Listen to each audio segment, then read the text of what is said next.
Assalamualaikum warahmatullahi wabarakatuh. Perkenalkan, nama saya Wage Saputro, mahasiswa akuntansi reguler semester 7 Universitas Islam As-Saffiyah.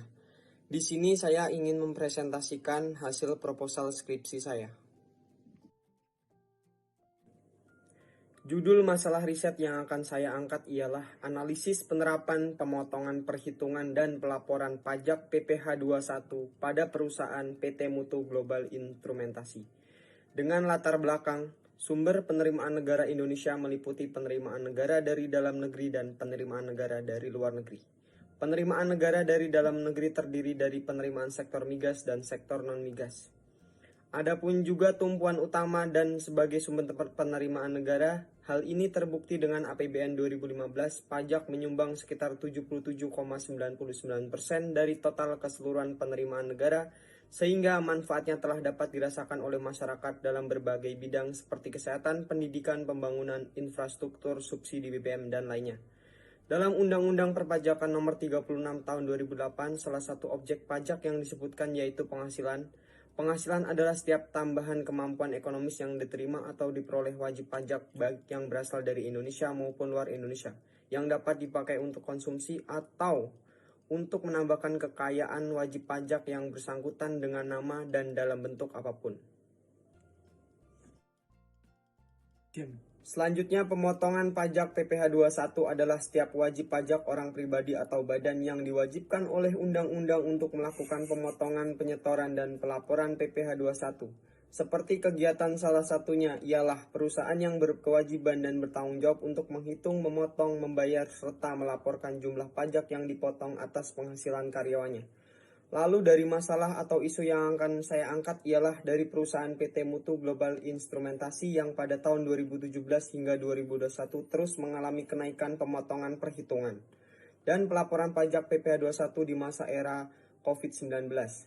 Tetapi yang akan kita angkat dari masalah riset PT Mutu Global Instrumentasi ialah di mana yang menjadi hal kenapa sebab di mana era pandemi COVID-19 akan tetapi jumlah perhitungan pelaporan pajak penghasilannya malah mengalami kenaikan yang cukup tinggi.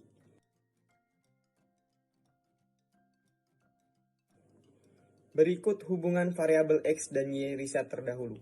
Penelitian Jamila dan Ani 2012. Dengan judul Tinjauan Perhitungan Pajak Penghasilan Pasal 21 Studi Kasus PT PLN WS 2JB Cabang Palembang. Menjadi salah satu dasar penelitian ini, persamaan antara penelitian ini dengan penelitian terdahulu yaitu sama-sama menganalisis tentang penerapan perhitungan, penyetoran, serta pelaporan PPh Pasal 21 pada sebuah perusahaan pemberi kerja. Lalu penyetoran serta pelaporan SPT PPh Pasal 21 tahunan untuk tahun buku 2015 dan SPT masa Januari 2016.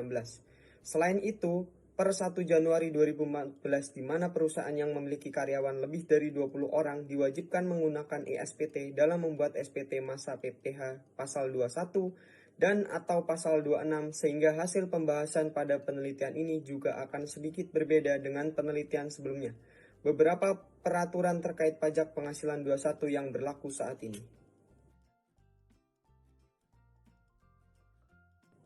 Berikut data grafik penerimaan PPh 21 pada PT Mutu Global Instrumentasi. Data diolah oleh penulis tahun 2021. Selanjutnya tinjauan teoritis. Dalam tinjauan teoritis terdapat 16 poin. Yang pertama, konsep akuntansi. Kedua, pengertian pajak. 3. Fungsi pajak. 4. Konsep akuntansi pajak.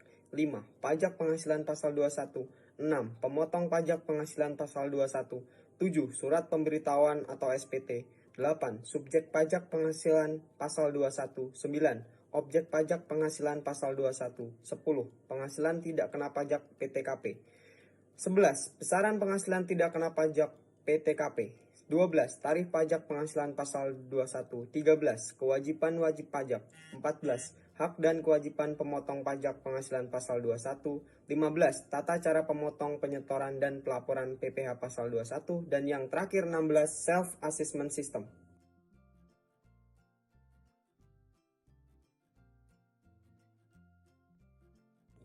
Selanjutnya, kerangka pemikiran. PT Mutu Global Instrumentasi sebagai pemberi kerja memiliki kewajiban untuk memotong dan memungut PPh Pasal 21 dari seluruh karyawan, menyetor dan melaporkannya dalam jangka waktu yang telah ditentukan. Dan karena PT Mutu Global Instrumentasi memiliki karyawan lebih dari 20 orang, maka PT Mutu Global Instrumentasi dalam mengelola data SPT masa PPh pasal 21-nya diwajibkan untuk menggunakan ESPT yang merupakan hal baru bagi perusahaan.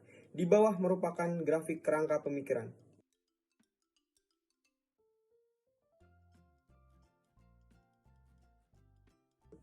Hipotesis. Berdasarkan masalah pokok dan landasan teori yang telah dikemukakan, maka hipotesis yang diajukan pada penelitian ini adalah diduga bahwa perhitungan pemotongan dan pelaporan pajak penghasilan pasal 21 oleh perusahaan sudah sesuai dengan ketentuan Undang-Undang Perpajakan pasal 21 yang berlaku.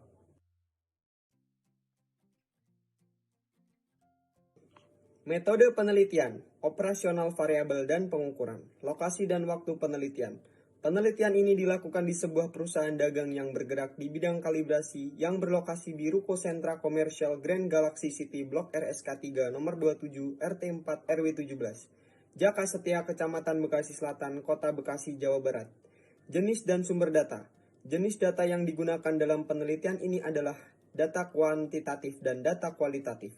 Sumber data, data primer dan data sekunder. Metode pengumpulan data. Untuk memperoleh informasi yang diperlukan dalam melakukan penelitian ini, maka dilakukan teknik pengumpulan data sebagai berikut. Pertama, observasi. Dan yang kedua, dokumentasi atau dokumen analisis.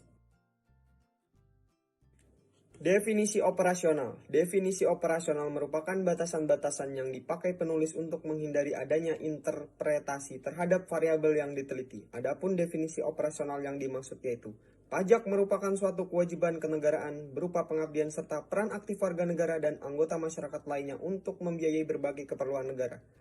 Pengertian pajak penghasilan menurut Undang-Undang Nomor 36 Tahun 2008 yang merupakan perubahan keempat atas Undang-Undang Nomor 7 Tahun 1983 tentang pajak penghasilan PPh adalah yaitu setiap tambahan kemampuan ekonomis yang diterima atau diperoleh wajib pajak baik yang 49 berasal dari Indonesia maupun dari luar Indonesia yang dapat dipakai atau untuk menambahkan kekayaan wajib pajak yang bersangkutan.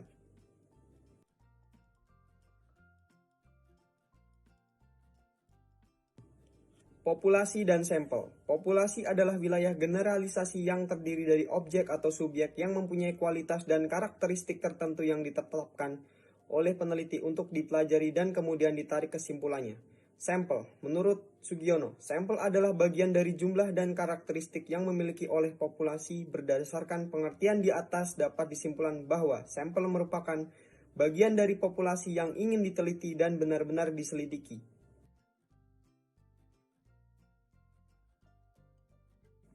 Yang terakhir, metode analisa data.